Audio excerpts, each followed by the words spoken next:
So you want to learn Angular. You want to learn how to build an advanced and a modern front-end application, something that has a great user interface and it follows best practices. Well, you've come to the right place. Welcome to this course, Learning Angular Basics. This course is a from the basics introduction to the Angular framework. The goal of this course is to introduce you to Angular, and by the time you're done watching this course, you should be able to build a complete web application using the Angular framework. You don't need to know or have used Angular before, but as far as prerequisites are concerned, you're required to have some JavaScript and TypeScript knowledge. Because JavaScript, well, TypeScript really is the language we'll be using to write code in our Angular applications. Don't know JavaScript or TypeScript? Well, lucky you, there are courses that cover both JavaScript and TypeScript that are available on JavaBrains for free. So go check them out if you need to brush up your knowledge of those languages. So apart from that, and some basic knowledge of HTML and CSS, that's about it for the prerequisites. You don't have to know anything about Angular. I'll teach you all that stuff in this course. This is a hands-on coding heavy course. In this course, you will see me build and write a lot of sample code. And as you see and follow me write that code, you will learn more about Angular, how it works, what features it has, and all that stuff. Another thing we'll be doing in this course is learning about the technologies that are involved in developing and running an Angular application. Now, what do I mean by technologies? We are just learning Angular, aren't we? Yeah, but although we are learning Angular, there are a whole lot of other technologies that go into the Angular development process, so we'll need to learn them as well. This is usually a problem for people who are just newly getting into Angular, and this is something that they complain about. First of all, you've got to learn TypeScript. You don't really have to, but it's pretty much a de facto standard for writing code in Angular. Then you have to learn about the Angular framework itself. Then you have to learn about the Angular CLI. Then there's reactive programming, observables, and RxJS, and operators. And then you have to learn about testing using Jasmine and Karma. And then Redux and NGRX. Then you need to learn about the theory of relativity and get a good understanding of quantum physics. Well, thankfully, I'm kidding about the last two, but as you can see, this list is pretty big. And this is a bit of a problem.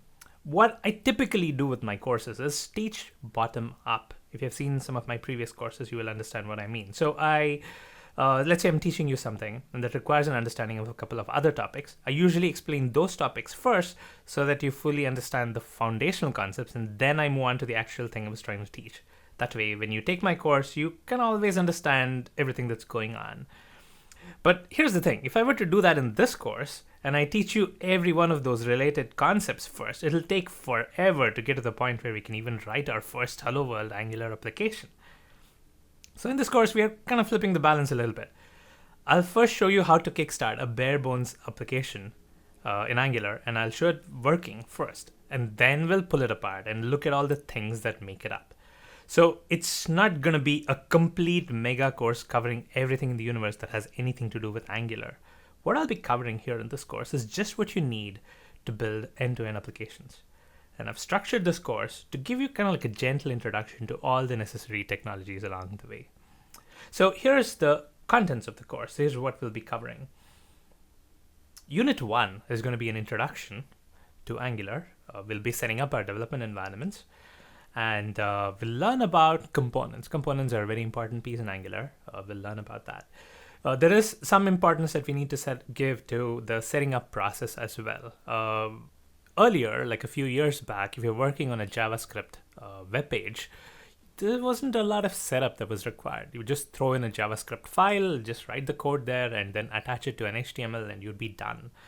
But these days, with a lot of the JavaScript frameworks that are out there, you have a setup process that's required.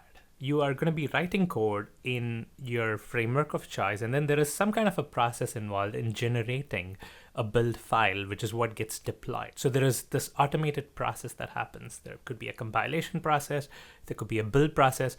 There's a lot of stuff that needs to happen to your code after you're done in order to generate the final output that the user sees when they load the page on the browser. So there is some setup process that's required. We're going to be covering that in Unit 1.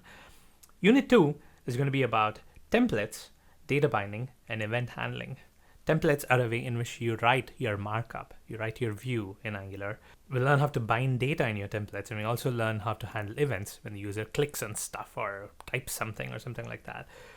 Unit 3 is going to be about services. We're going to learn how to create a service in Angular. We'll learn what dependency injection is and how you can use services across your application in Angular. And we'll also learn how to make REST API calls by using one of the service that comes out of the box. And then in Unit 4, we're going to learn about routing. We are building single-page applications, which means that there are going to be a lot of views in your application. We need to be able to have the user move from view to view, and that is happening through routing. And then we will wrap up the course with a summary of what we've covered and possibly some tips about what to explore next. Ready to get started? Okay, let's do this.